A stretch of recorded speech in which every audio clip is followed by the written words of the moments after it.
네, 안녕하세요. 여기 우리들의 신학 13회를 시작하겠습니다. 와. 아, 이 얼마 만에 네, 녹음입니까? 자기소개부터 저희가 해볼까요? 안녕하세요, 콩입니다. 안녕하세요. 신학생 나부랭이 신나입니다. 안녕하세요. 번들입니다.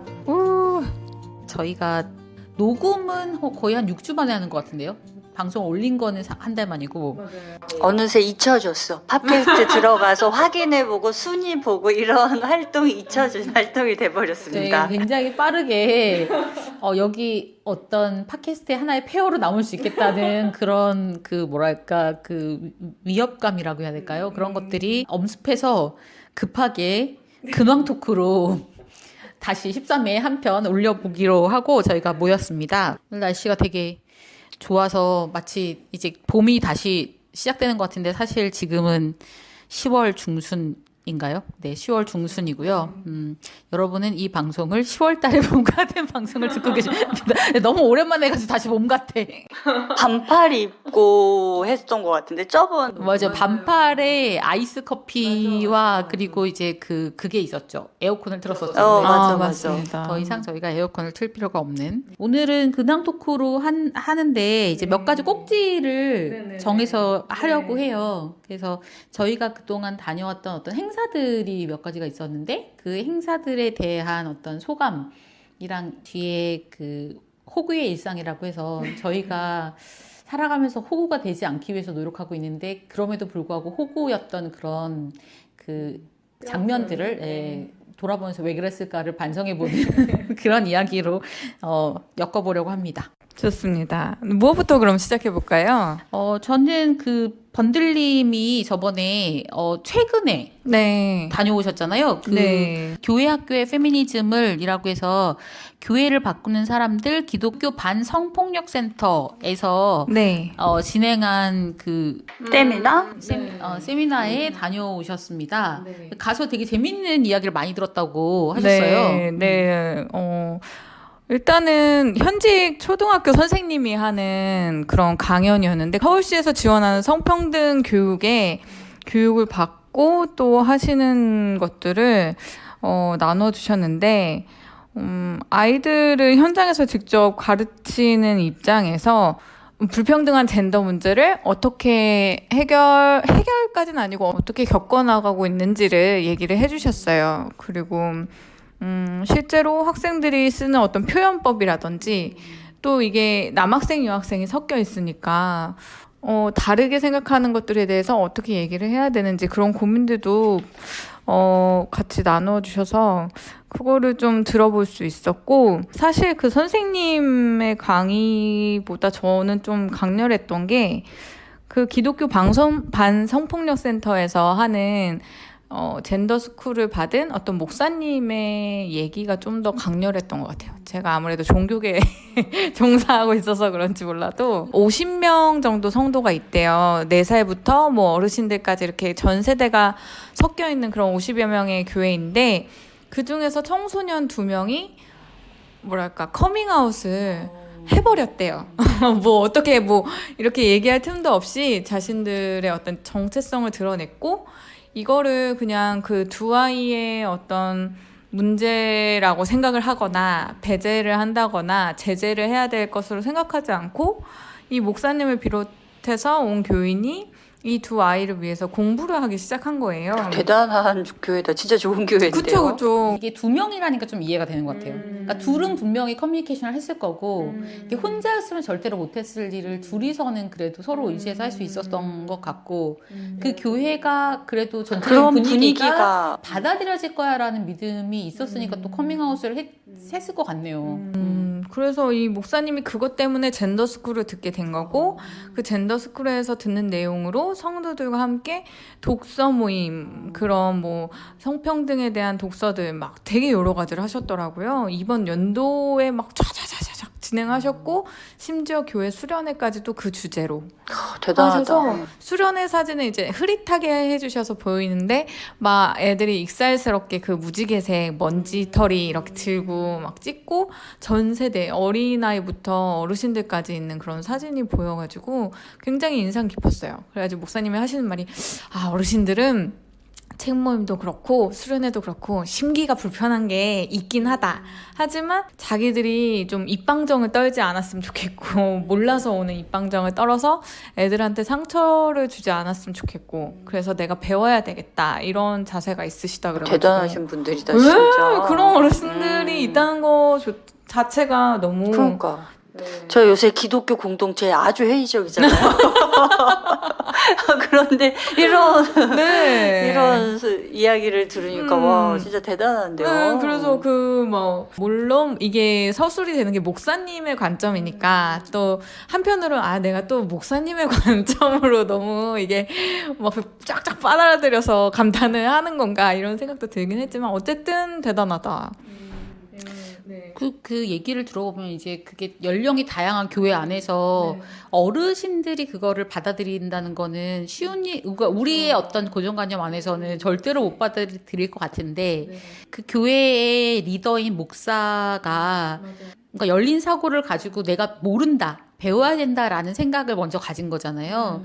근데 그것이 전체 공동체한테 되게 강력한 영향을 주는 것 같네요. 그러니까 그 어른들의 말이 그러니까 내가 몰라서 상처 줄까봐 그러지 않았으면 좋겠다라고 말한다는 것 자체가 그 교회가 전체적으로 가지고 있는 그러니까 분위기는 굉장히 따뜻한 공동체다. 공동체에서 이렇게 하는 와중에 새 신자가 들어오셨는데 그분도 성소수자라고 본인이 커밍아웃을 하셨고 동시에 HIV 보균자라고 얘기를 하셔가지고 교회가 또 새로운 국면으로 접어든 거예요. 이제는 그 HIV가 뭔지 또 우리가 어떻게 같이 지내기 위해서 어떻게 해야 되는지를 다시 또 공부하는 게 사실 다 같이 공부하는 게 되게 좋은 일이지만 여러 힘이 드는 작업들인데 어르신 비롯해서 그 모든 공동체가 그거를 해내고 있다는 것 자체가 너무 인상 깊었고, 그냥 일반 지금 보면은 동성애 아웃 이러면서 배제하고 그런데 열을 올리는 교단과 교회들이 참 많은데 이 목사님도 보니까 교단은 굉장히 그냥 보편적인 교단이고 자기의 목표는 우리 교회가 커밍아웃을 하는 데까지다 이렇게 말씀을 하시는 거예요. 그래가지고 그런 교회가 있다는 것만으로도 위로가 된다. 네. 근데 그 아이들이 하는 역할이 되게 크네요. 그 아이들이 어쨌든 그 커밍아웃을 하면서 그 공동체 전체가 공부하고 더 열려지게 됐는데 그 과정에서 HIV 보균자가 교회에 합류하게 되고 근데 사실은 만약에 일반 교회에 HIV 보균자가 들어왔다 하더라도 그 사람이 자기가 보균자라고 말할 일은 없잖아요. 근데 그 교회라는 공간 안에서 자기를 숨기지 않아도 된다라는 것 자체가 그 사람한테는 엄청 큰 위로일 것 같아요. 위로가 되고 힘이 될 것 같고 자기를 어쨌든 이해하기 위해서 공부하는 어떤 한 집단이 있다는 게 이 사람의 삶에는 진짜 어마어마한 힘이 되겠네요. 요즘 교회 가서 설교를 듣기만 해도 그냥 혈연 가족 또 일반적인 가족에 대한 설교가 되게 많잖아요. 부부 관계 또는 부모와 자녀의 관계를 얘기하는 게 되게 많은데 이 목사님이 되게 농담식으로 이제 우리는 지금 그런 일반적인 가족에 대한 어떤 그런 걸 다룰 그거는 뒤로 미루고 있다.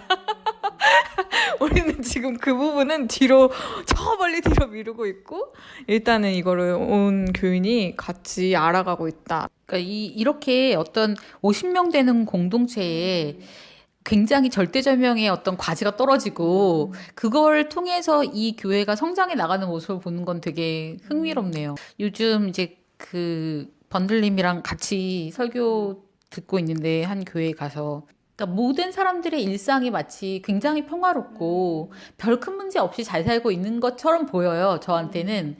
왜냐하면 설교가 그렇거든요. 설교가 늘 우리한테는 큰 문제가 그렇게 없지만 그 예수께 집중하고 이러려면 고난을 짬해야 될 것 같은 이런 느낌. 제일 큰 문제가 그 요번 달에 설교하신 목사님은 살 빼는 거거든요.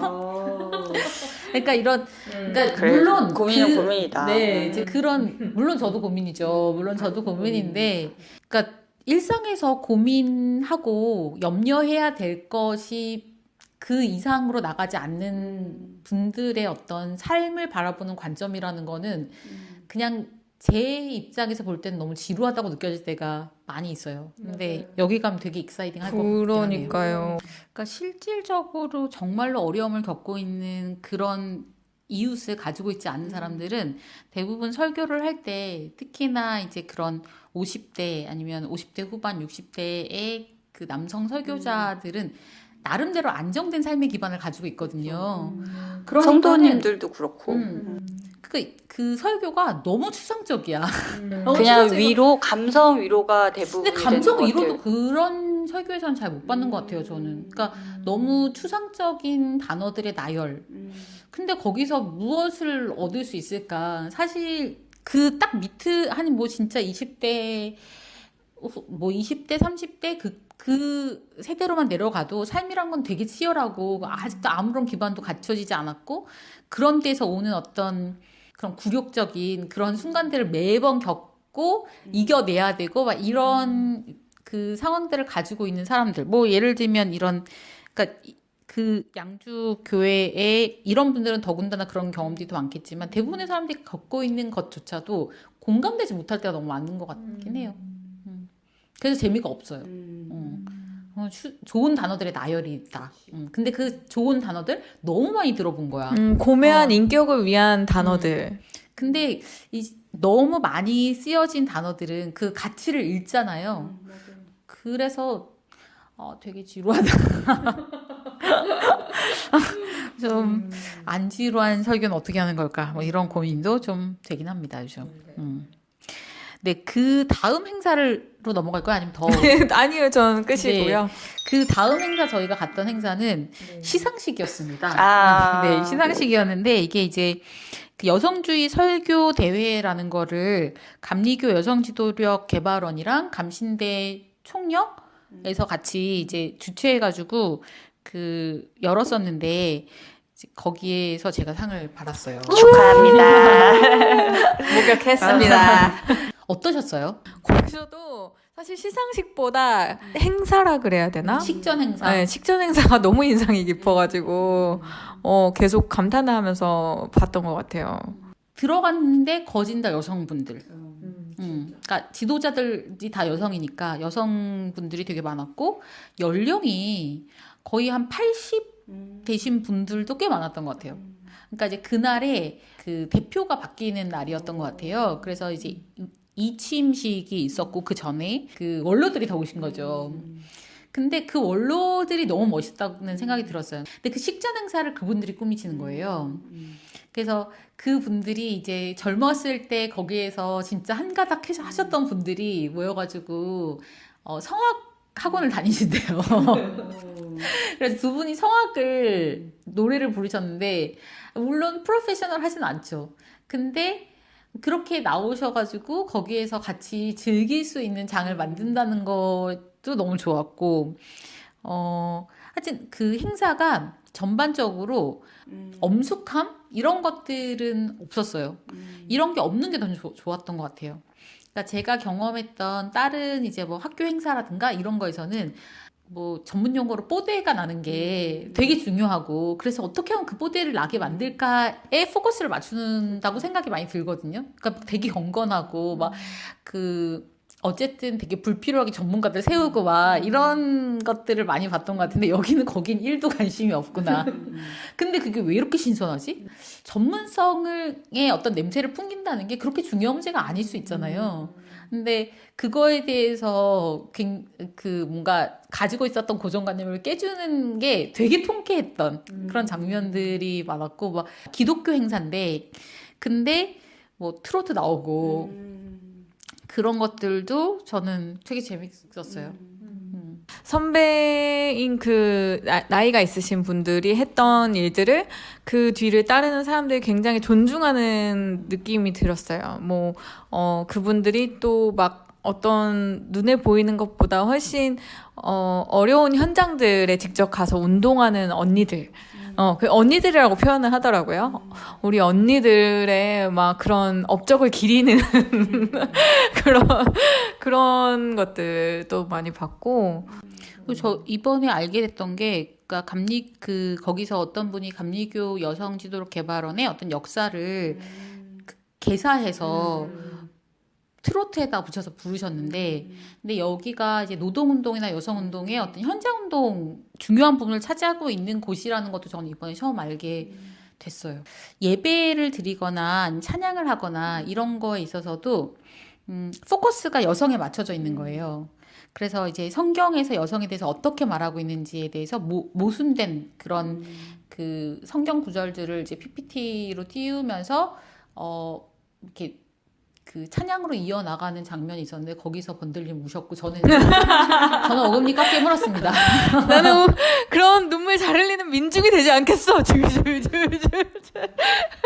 나는 이런 이야기를 소개받으면 내가 다녔던 교회나 그래도 교회를 한 17, 8년을 다녔단 말이에요. 얼마나 그냥 박제된 교회를 다녔나 이런 생각을 하게 돼요. 진짜 무슨 드라마에 나오는 썬데이, 왜 우리한테 이제 비판할 때 썬데이 크리스천이라고 하는데 내가 있었던 교회 공간 자체가 썬데이 그냥 철치구나 이런 생각이 좀 들어요. 어떤 고민 없이 교회가 운영이 되고 교회 생활을 하고 그렇게 만들고 그냥 그런 온상. 근데 우리는 그 교회를 다니면서 썬데이 크리스천이라고 생각하진 않아. 완전 열심히 한다. 완전 모든 것을 다 헌신하고 충성하는 주의 종이라고 생각했다고. 완전 홀리. 내가 홀리한 줄 알았다니까. 그러니까 그게 정말 이데올로기인 것 같아. 근데 조금만 한 발짝만 나와서 주변을 돌아보면 어떻게 진짜 살아가고 이제 치열하게 사는 사람들, 치열하게 이제 진짜 하나님의 존재에 대해서 고민하는 사람들은 어떤 삶을 살아가는지를 봤어야 되는데 그게 안 보였던 것 같아요. 그냥 그 교회 안에서는. 근데 그 교회라는 공간 자체가 되게 특이해서, 그러니까 나는 어떤 교회를 가든 그런 걸 좀 느끼는 것 같은데, 이 교회가 최고인 거야.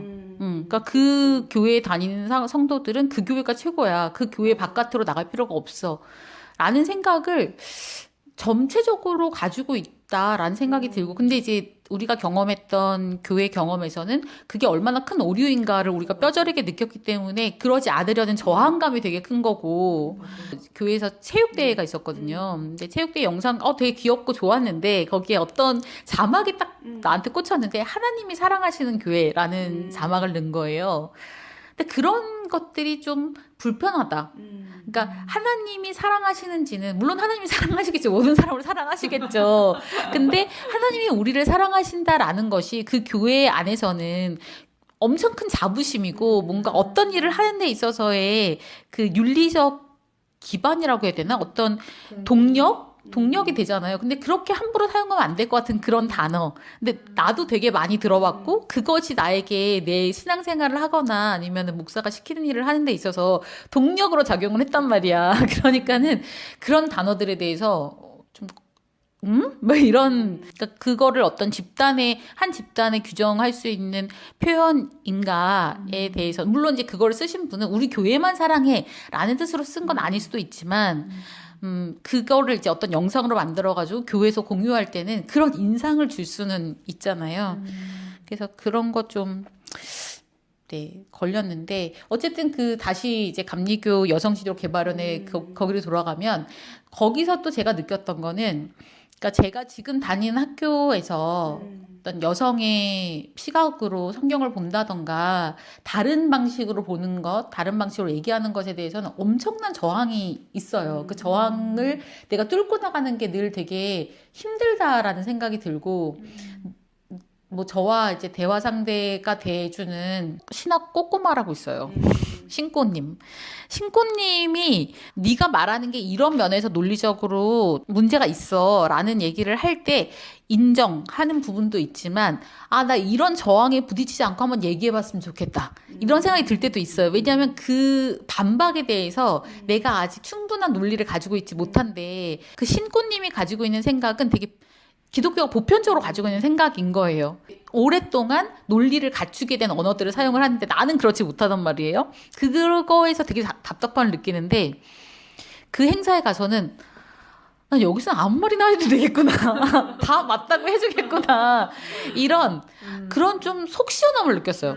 그러니까 그게 전제가 돼 있는 거예요. 성경은 가부장적인 언어들이 있어라는 것도 전제가 돼 있고 근데 그걸 우리가 어떻게 극복하고 하나님께로 나가지? 그런 느낌이 들어서 편안해지고 좋았습니다. 아주 좋은 경험이었어요, 저한테는. 그리고 내가 생각하고 내가 말하는 게 나만 생각하는 게 아니구나 라는 것도 되게 응원이 됐던 것 같아요. 그래서 나 계속 그렇게 말해야지? 막 이런 그런 생각을 하게 됐습니다.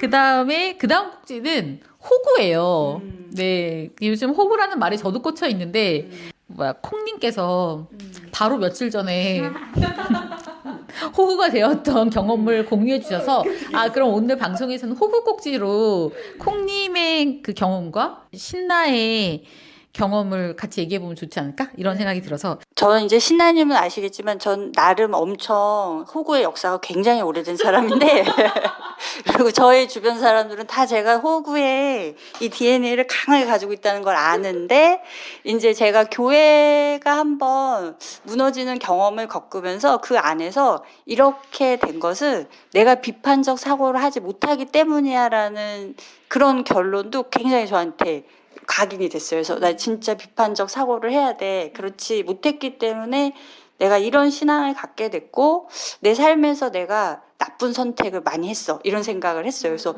진짜 좀 그래서 좀 그러려고 노력했고 제가 한 2년 비판적 사고를 엄청 열심히 했다고.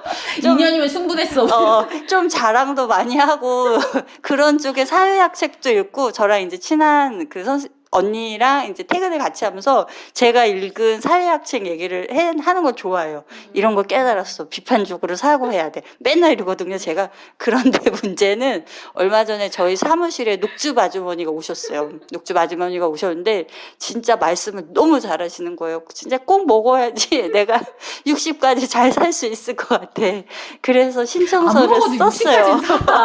아니, 건강하게. 아주머니가 저의 홍조를 저의 평생 가지고 다녔던 홍조에 대해서도 얘기를 해주시면서 아무튼 되게 조곤조곤 막 저의 건강 상태를 딱 보자마자 막 줄줄줄줄 읊으시고 바로 그냥 썼죠. 그리고 그때 저희 사무실에 몇몇 분이 더 계셨는데 다 그분하고 얘기를 되게 길게 하고 저는 다 썼다고 생각했어요. 그래서 이제 그날 퇴근하면서 방금 말씀드린 그 친한 언니한테 오늘 그 아주머니 왔는데 장난 아니다. 딱 보면 건강 상태 다 한다. 역시 사람은 경험이 중요하다. 언니도 있었으면 썼어. 막 이랬는데 다음날 아주머니가 제 책상에만 녹즙을 두고 모든 사람들이 진짜 아무도 안 시키고 저만 시킨 거예요. 그래서 이거 진짜 깜짝 놀라가지고 자리에서 일어나서 다른 분한테 야, 너 누구야? 넌 안 시켰어? 그러니까 너만 했어, 너만. 다 넘어갈 줄 알았지만 너만 넘어갔다고. 그래서 저는 난 아직도 멀었구나. 그래서 매일 녹즙 아주머니가 올 때마다 사람들이 저에게 그분이 나가시면 언제 끊을 거냐고. 그래서 한 3개월을 일단 먹어보고 건강을 체크한 후에 끊을까 생각하는데 어쨌든 뭐 새로운 녹즙 먹게 돼서 전 좋습니다. 전 좋지만 아직도 난 멀었구나. 이런 반성을 하게 되면서 다시 놀림받는 호구의 길을 걷고 있습니다. 여기까지입니다. 그러니까 이 호구에서 벗어나는 게, 그러니까 사실 저는 이렇게 귀가 얇은 사람은 아니거든요. 누가 뭘 사라고 해서 사는 적은 별로 없어서 콩님이 너무 신기해요. 이걸 사는지. 얼마 전에 그 허리 아파가지고 한의원 갔다가 한약 또 질문가. 제가 그때 너무 허리인데. 만약에 원장님이 한마디만 더 했으면 벌써 졌을 거예요. 근데 원장님이 제가 그때 너무 아파서 진짜 앉지도 못하니까 원장님 스스로 아니야 오늘은 이게 중요한 게 아니고 원장님이 접으신 거지 제가 접진 않았어요. 그러니까 호구가 되고 싶진 않잖아요, 사람이 다. 근데 좋은 사람이고 싶은 거예요. 그 내가 보여지고 싶은 어떤 사회적인 이미지라는 게 있는 것 같아요. 제가 경험한 이 내가 호구가 될 수도 있다라는 그 호구가 되지 않으려고 엄청 노력하지만 호구가 될 수도 있다라는 걸 경험한 게 어떤 출판사에 글을 썼어요. 아까 써보겠냐라는 청탁이 들어왔을 때는 그냥 너무 신났죠. 나는 그러니까 내가 훈련도 하고 싶고 그래 나 이런 기회에 지필진으로 써준다는 것 자체가 굉장히 이 감개무량하여 물어봐야 될 것들을 물어보지 않고 흥분 상태에서 한 2주일을 지내고 우리 다 같이 흥분했죠, 다 같이. 저 여기서 계속 박수 치고. 흥분 상태에서 2주 정도를 지내고 근데 그 다음에 이제 갑자기 그 담당하신 편집자 분께서 카톡으로 빨리 원고를 보내라고 쪼기 시작하시는 거예요.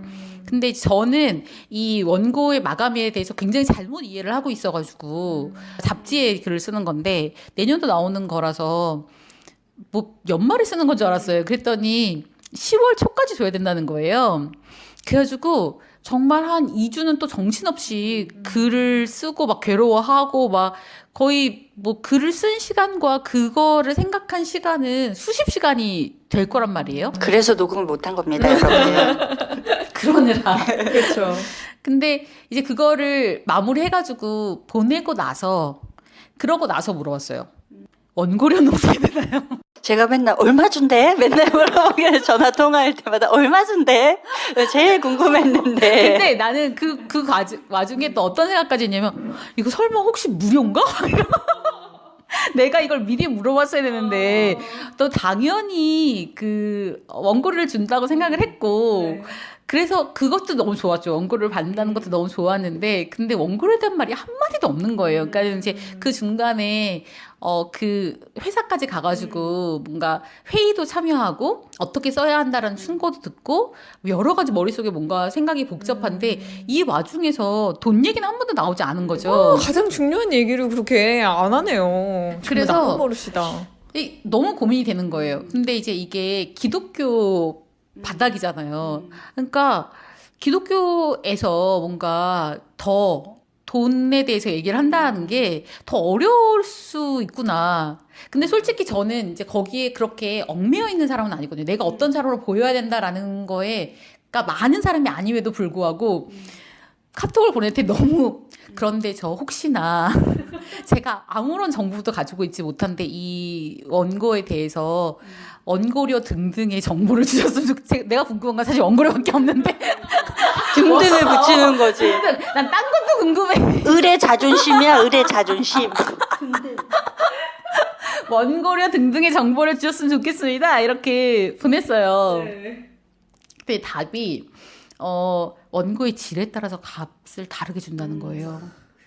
나는 이것도 되게 그 약간 충격이긴 했지만 그분들이 이제 편집을 하는 과정이 되게 지난하다는 거를 그때 이제 회의를 가서 듣고 그러니까 정말 원고의 어떤 퀄리티가 낮으면 편집자들이 다시 써야 되는 경우들이 있다라는 얘기를 들었기 때문에 무슨 말인지는 알겠는데 근데 그 다음에 궁금한 게 뭐겠어요?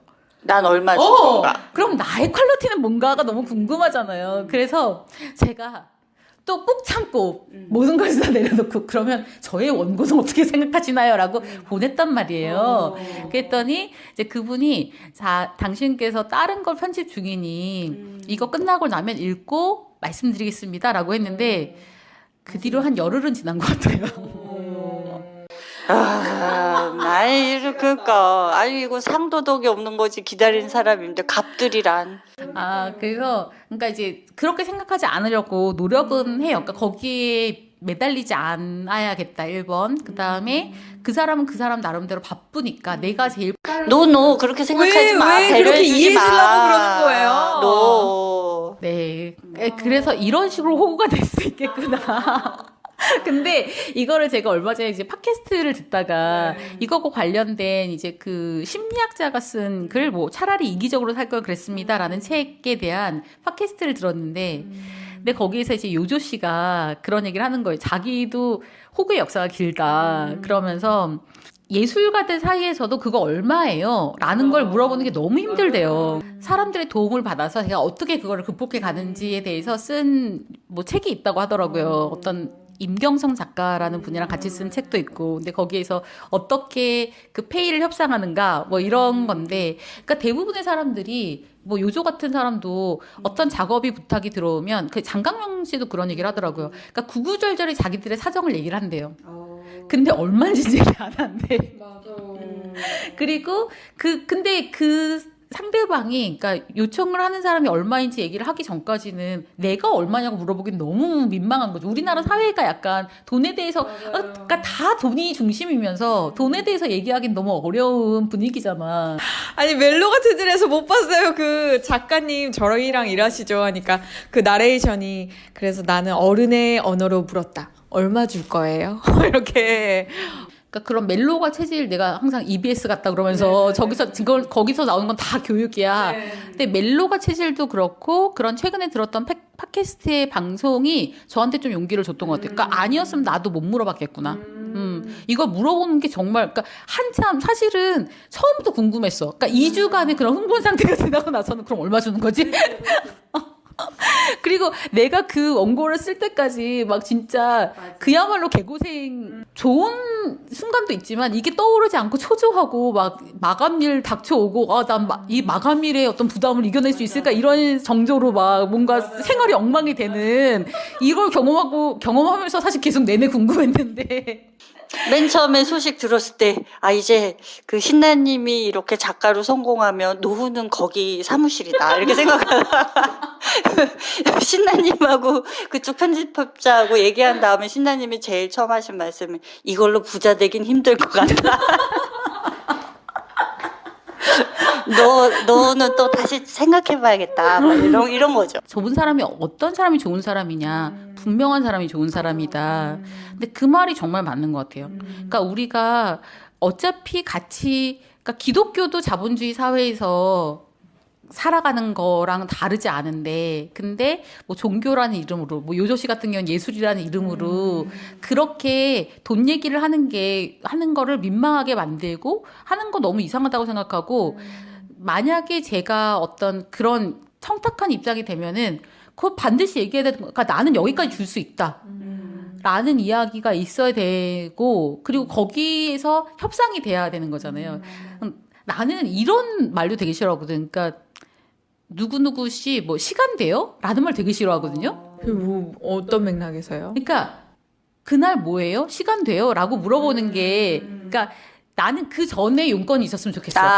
제가 이런 얘기를 나누고 싶은데 시간이 괜찮으십니까? 맞아요. 제가 뭐 이러이러한 걸 부탁하고 싶은데, 아니면 이러이러한 걸 같이 하고 싶은데 시간이 되십니까? 라고 물어봐야지. 시간 됩니까? 라고 물어보면 일단 시간이 그날 안 잡혀있으면 시간이 된다고 얘기하고 싶잖아. 솔직하고 싶잖아요. 근데 그 다음에 그 시간에 치고 들어온 어떤 용건에 대해서 내가 원하지 않을 수도 있는 거잖아. 그래서 그럼 너무 민망해지잖아요.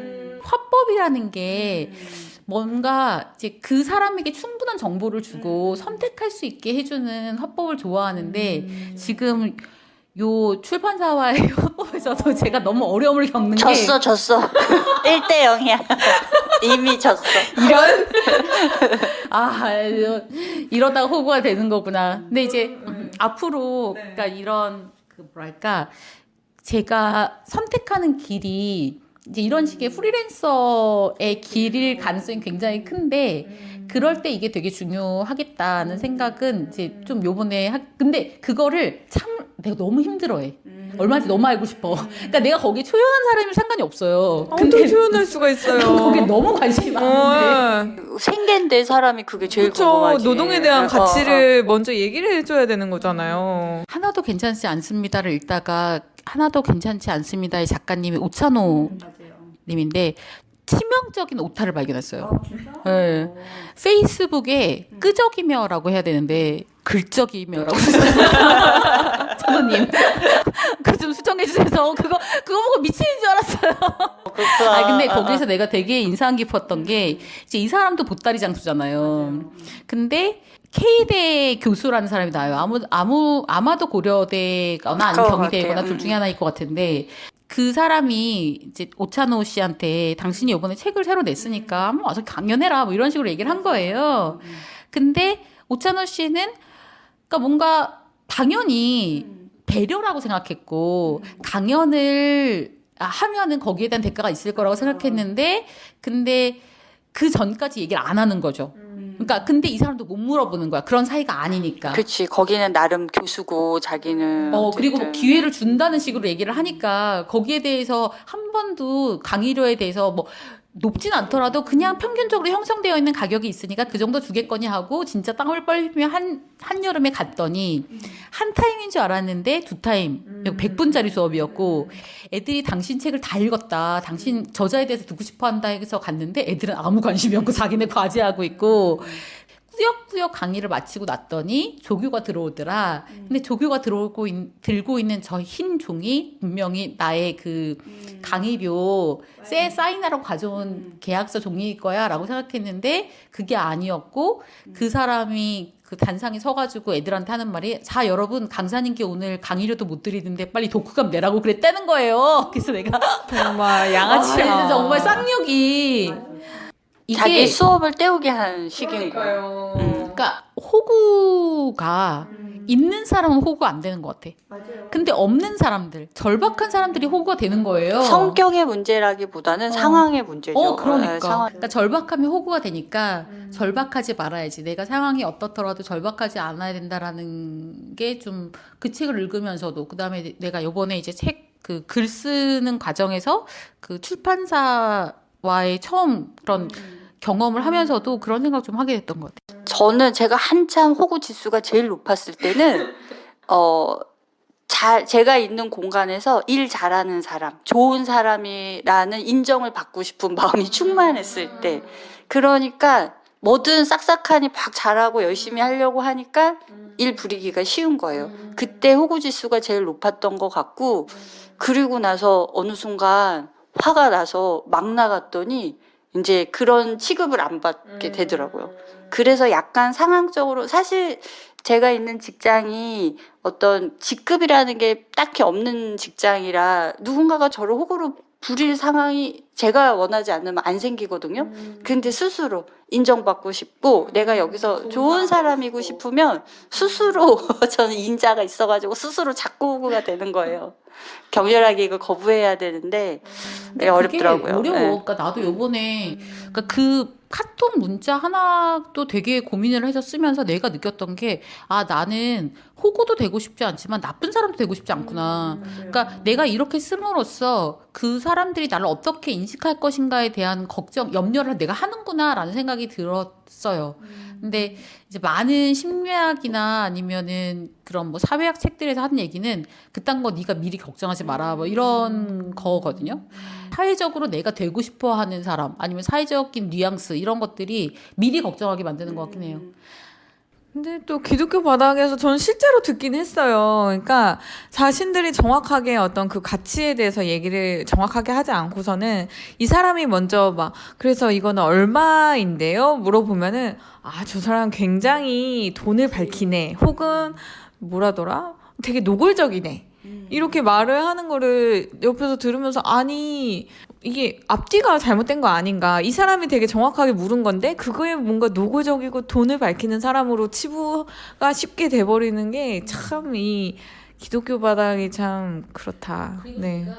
요번에 무슨 이제 수업을 가지고 오해가 생겼던 일이 있었는데 그 그러니까 그 대화에서 왜 오해가 생겼을까를 제가 생각해 보니까 돈의 액수가 오고 가지 않은 거예요. 돈의 액수가 오고 가지 않은 채 어떤 사람은 예를 들어 어떤 사람은 2만 원으로 이해를 했는데 그 다른 상대편은 7만 원으로 얘기를 한 거죠. 예를 들면. 근데 나는 너무나 당연하게 2만 원으로 생각을 한 거예요. 근데 그 어느 한 적도 얼마냐고 정확히 물어보지 않았던 거죠. 이게 한국만의 문화일까요? 어때요? 외국은 안 그런. 외국은 문화 잘 내가 몰라서. 외국 문화에서 내가 일을 해본 적이 없어가지고 잘 모르겠는데 이런 식으로는 하지 않을 것 같아요. 그러니까 정확하게 돈의 액수가 오가는 것이 맞는 것 같고 이렇게 모호한 식으로 대화가 진행되는 것을 나는 참을 수 없긴 한데 그렇다고 해서 내가 나서서 막 그렇지도 않더라고요. 저 옛날 지금 생각났어요. 완전 호구였던 거. 제가 예전에 어떤 영어 출판사, 완전 유명한 영어 출판사예요. 영어 출판사에서 번역을 한 게 있었는데, 이게 토익 책인데, 일본에서 나온 토익 책인데, 제가 이제 일본어를 좀 할 줄 아니까, 그거를 한국어로 번역, 거의 책 한 권 분량이었거든요. 근데 페이에 대한 얘기가 없이 저도 똑같은 거예요. 그냥 내가 그걸 하게 된 거에 너무 기뻐서 다 하고 넘겼어. 근데 나중에 어떤 소식도 없어가지고 연결시켜준 분한테 연락을 했더니 그 얘기를 하더라고요. 그 번역의 질에 따라 달라진다. 그런데 그때는 기분만 나쁘고 말도 못했던 것 같아, 말도. 근데 나중에 그 책이 나온 걸 봤는데 글이 다르지 않았거든요. 그러니까 그런 거는 너무 비일비재한 일인 것 같다. 돈을 그래서 받았어요? 아니요, 1원도 못 받았어요. 1원도. 진짜. 1원도 못 받았는데 웃기는 사람이다. 그때 제가 너무 어렸어가지고 20대였어가지고 20대 어리지도 않은데 제가 그때 어리석었어요. 아무튼 어리석은 건 아니고 어리숙했다고 아니 합시다. 거기가 나쁜 거였네요. 왜 우리 또 그러니까. 우리가 바보가 아니라. 그러니까 거기가 사실은 나쁜 나도 거죠. 마찬가지야. 너무 많은 것 같아. 그러니까 그런 거 이 생각해보니까. 원고를 청탁을 할 때, 그러니까 어느 정도 시간이 지나서 이제 쓰기 시작하고 막 이렇게 넘겨야 되고, 그러니까는 독촉을 할 때만 그분이 연락이 왔어요. 처음부터 얘기를 했어야 돼. 추후에 듣게 된다는 거는 좀 뭔가 뭐 되게 이상하다 이런 느낌이었던 것 같아요. 근데 그런 글도 봤어요. 언론사에서도 뭐 글을 달라 해서 그 글을 주면은 원고료를 주는 게 아니라 네가 우리 언론사에 이런 글을 게재한 걸 영광스럽게 알아라. 이런 식으로 나오는 게 되게 많다고 들어가지고 을들이 더 각성해야 되는 것 같아. 을이 어리숙하면 갑의 그런 횡포가 그냥 계속 용인이 되는 것 같아. 그치, 너무 당연한 것으로 여겨지고 네 그래서 저도 앞으로는 돈을 받지 않고는 쓰지 않겠다 생각해봅니다. 아니 그러니까 근데 절박할수록 뭔가 진짜 내가 만약에 무명의 작가라면 나에게 진짜 기회가 들어왔으면 잡고 싶잖아요. 그게 돈이 어떻든지 간에 그 절박함을 되게 교묘하게 이용하는 게 진짜 나쁜 것 같아요. 그래서 저희가 호구 스토리 흥분 속에서 우리는 호구도 되지 말고 누굴 호구로 만들지도 말자 그런 다짐을 해봅니다. 그 다음에 저는 이제 마지막으로 이문정 검사 얘기 해보고 싶었어요. 이 방송에서. 그러니까 조국 사태 겪으면서 저는 사실 조국 그 사태를 어떻게 이해해야 되는지 잘 모르는 일인 중에 하나거든요. 그러니까는 이렇게 주장하는 사람도 있고 저렇게 주장하는 사람도 있고. 근데 제가 이제 제 주변에도 조국에 반대하는 사람도 있고 조국을 열렬히 지지하는 사람도 있어서 그래서 다 들으려고 노력은 했던 것 같아요. 근데 이제 이게 시간이 지나면 지날수록 새로운 이야기들이 되게 많이 나오고, 그러니까 그러니까 미리 내가 어떤 입장을 정해놓지 않았기에 망정이지 아니었으면은 안 들었을 이야기들도 되게 많거든요.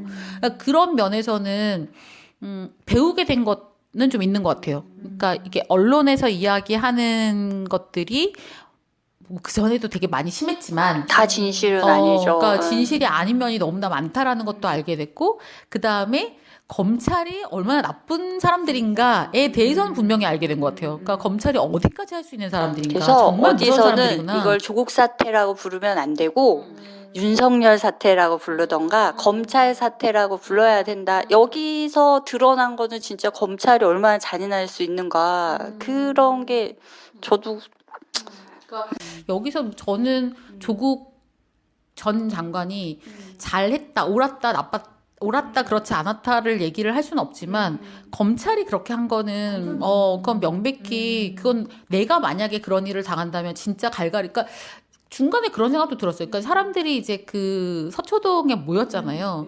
근데 내가 생각했던 거는 그러니까 저는 노회찬 의원도 생각났고 그 다음에 이제 노무현 대통령도 생각났는데 그러니까 어떤 사람들을 죽일 수 있잖아요. 그러니까 언론도 그렇고 검찰도 그렇고 한 사람을 죽일 수 있는데 그런 경험을 했던 시민들이 이 사람은 죽이지 말아야겠다 이런 거인 것 같다는 생각이 드는 거예요. 어떤 시인이 그래서 시를 썼는데 되게 좀 긴 시인데 제가 기억나는 구절이 뭐가 있냐면 노회찬도 죽고 노무현 대통령도 죽고 노회찬도 죽었는데 당신은 절면서 살아 돌아와서 고맙다 이렇게 썼더라고요. 그게 너무 마음에 와닿더라고요. 그래서 사람들이 서초동 가는 것 같아요. 그 사람이 뭐 그 사람 좋다 싫다를 떠나서 그러니까 한 사람을 그렇게 죽일 수도 있는 폭력을 휘두르는 거는 그럼 정말 부당하다. 이런 거 그다음에 이제 검찰의 어떤 그런 그 파워란 파워겠죠. 그 파워에 가공할 만한 능력 이거를 느꼈기 때문에 거기에 격렬히 저항해야겠다 이런 것들은 있었던 것 같고요. 근데 이제 여기서 저는 오히려 이문정 검사가 확 눈에 들어온 거예요. 그리고 이문정 검사의 그 유튜브를 찾아보기 시작. 그러니까 관련 유튜브를 되게 많이 찾아왔었어요. 근데 이 사람이 그러니까 역사를 되게 좋아한대요. 그래서 그 이문정 검사가 혹시 아세요? 님 프로그램이 있는데 그 유튜브가 그러니까 내부 고발자들을 이제 계속해서 팔로우하고 서포트하고 그리고 이제 그 사람들이 뭔가 목소리를 낼 수 있도록 해주는 그런 프로그램인가 봐요. 그래서 제가 봤던 그 프로그램에 그게 호루라기였나 그랬던 것 같아요. 근데 거기에 이제 그 서지연이랑 그다음에 이문정 검사를 지지했다가 잘렸던 남자 검사분이 있더라고요. 이렇게 세 분이 나오셨던 거였는데 이문정 검사가 거기서 이제 자신이 박형규 목사에 대해서 재심을 할 때 자기가 그 구형을 하잖아요. 근데 대부분은 검찰이 구형을 할 때는 그러니까 무죄 구형을 하지 않는데요. 본인들이 기소했으니까 무죄 구형을 하지 않죠. 무죄 구형하면 안 되는 거예요. 그건 자기네가 잘못했다는 걸 인정하는 거니까. 그러니까는 대충 구형하면은 재판부에서 알아가지고 무죄를 때리는 식으로 가는 거죠. 그런데 그렇게 되면은 검찰이 잘못했었다라는 게 인정이 안 되는 거잖아요. 우리는 잘못 안 했어라고 생각하는 거잖아. 그래가지고 이문정 검사가 자기는 이게 검찰이 자기가 잘못했다는 걸 인정해야 된다고 생각했다고. 그래서 그거를 정말 두드려 맞을 생각하고 그리고 그 무죄 구형을 썼다 이런 얘기를 하더라고. 문 걸어 잠그고 썼다라는 얘기도 있고 막 이렇게 하여튼 근데 그런 일을 벌리고 나면은 이제 그 검찰 안에서 조리돌림을 당하는 거예요. 그래서 막 다 가서 사과하고 어쨌든 내부 고발자로서의 이문정은 그 검찰 내에서 검찰 밖에서 볼 때 우리 같은 사람들이 볼 때는 정말 대단하고 정의로운 여성인데 근데 이 사람이 검찰에서는 철저히 따돌림을 당했더라고요. 그래서 밥을 먹을 때도 아무도 같이 안 먹었대요. 그래서 나중에는 자기가 후배들도 그렇고 다 불편할까 봐 일부러 혼자 먹었다고 그런 얘기도 하고 서지현 검사도 그런 얘기를 하더라고. 그러니까 네가 아무리 또라이짓을 해도 절대로 이문정하고 어울리지 말아라. 이런 얘기를 한대요, 사람들이. 근데 이제 이문정과 관련해서 이제 연관 검색어를 찾아보면 여자 검사들의 폭로들이 나오거든요. 그러니까 이 검찰은 검찰 자체는 구제불능인데 그것을 그나마 그래도 믿을 수 있게 만들어주는 사람들이 누군가라는 그런 생각도 좀 들었고 이문정 검사 너무 멋있는데 기독교인이더라고요. 남편분은 되게 독실하시고 자기는 그냥 날라리다라고 얘기를 하는데 저는 그런 생각이 들었어요. 그러니까는 우리가 이제 기독교인이라고 하면서 그러니까 하나님으로부터 받은 그 사명을 가지고 자기의 직업으로 들어가라 이런 얘기들을 요즘은 기독교에서 되게 많이 한단 말이에요. 근데 그게 마치 가가지고 막 그 뭐랄까 술 안 먹고 그런 거 예배를 위해 회사의 일을 버리고 신우회? 신우회 만들고 제일 싫습니다. 왜냐하면은 제가 있는 공간에도 신우회가 있는데 그 신우회를 이끌어 가시는 분이 가장 본인 일을 안 하시는 분이야. 그리고 가장 함부로 대하고 사람들을. 기독교인이 되는 게 무슨 특권이라도 가진 것처럼 그렇게 행동을 하는 것은 전혀 다른 얘기잖아요. 근데 이제 교회에서 특권인 것처럼 설교 많이 하시지 않아요? 그건 문제인 것 같아. 그러니까 만약에 신우의 기능이 뭔가 불합리하고 되게 어려운 그곳에 앞장서서 나갈 수 있는데 힘이 쓰여지면 몰라도 사실 캔사나 뭐 이런 조직 안에서 우리만의 세력을 만들어서 서로의 신앙을 확인하고 으쌰으쌰하자. 신앙만 확인하는 게 아니라 이제 그런 걸 통해서 뭔가 커넥션을 만드는 거지. 줄 서고 뭐 이렇게 서포트 서로 해줄 수 있고. 혜택을 주고. 네. 근데 그런 거 하지 말고 이문정처럼 그냥 신앙이 그렇게 좋지 않다고 고백할지라도 옳다고 생각하는 거를 해나갈 수 있는 사람이었으면 좋겠다. 그다음에 그 구형 선고를 쓰는데 그날 아침에 썼대요. 근데 정말 자기는 하나님이 자기를 통해서 이 나라가 그에게 잘못했던 것을 다 그러니까 그 사죄하는 그런 말을 하도록 글을 주시는 것 같았다고. 근데 그 글이 너무 좋아가지고 판사가 그대로 판결문에 인용을 했대요. 근데 되게 뭐 할 때 되게 멋있었어요. 지금은 생각이 안 나지만 그 사람이 역사를 잘 이해하고 있어서 유신이나 이런 거에 반대했던 사람들이 그 자리에서 어떤 역할을 해왔고 근데 실제로는 어떤 대접을 받았고 이런 것에 대해서 쭉 서술을 한 거였는데 그렇게 얘기할 수 있을 정도면 되게 뭔가 담백하고 그렇지만 신의 도움이 있었다는 것을 말할 수 있고 그리고 모든 사람이 합리적으로 옳은 일을 했어 라고 생각할 수 있는 그런 기독교인이 많았으면 좋겠다. 이문정 검사가 그런 얘기를 하더라고요. 그러니까 자기는 지금은 되게 편하다. 승진을 바라지 않으면 무슨 짓이든 할 수 있다. 지금도 이분이 지금 충주에 내려가 있나 그럴 거예요. 이렇게 문제를 일으킨 사람들 서지현 바로 그 통영인가로 갔잖아. 이런 식. 근데 좀 이런 분들이 많이 부각이 돼서 그러니까 좀 대조가 되고 검찰 전체와 그리고 이런 사람들한테 전체적으로 힘을 실어줄 수 있으면 얼마나 좋을까라는 생각이 드는 요즘이었습니다. 네. 네, 오늘 이렇게 우리가 여러 가지 주제로 그리고 호구에서 가장 클라이막스를 찍고 온 것 같은데 뭐 어떻게 소감 나눠볼까요? 아, 다음에는 뭔가 공부해서 진도 나가셔야 되는 거 아닙니까? 진도 나가길 희망합니다. 네, 다음번에는 공부해서 방송하고 그다음에 새 여자도 이제 곧 해야죠. 계속 벼르고 있는 새 여자를 꼭 녹음해보겠다는 다짐을 드려보며 오늘 방송 여기까지 하면 좋을 것 같아요. 네. 수고하셨습니다. 수고하셨습니다. 네. 네.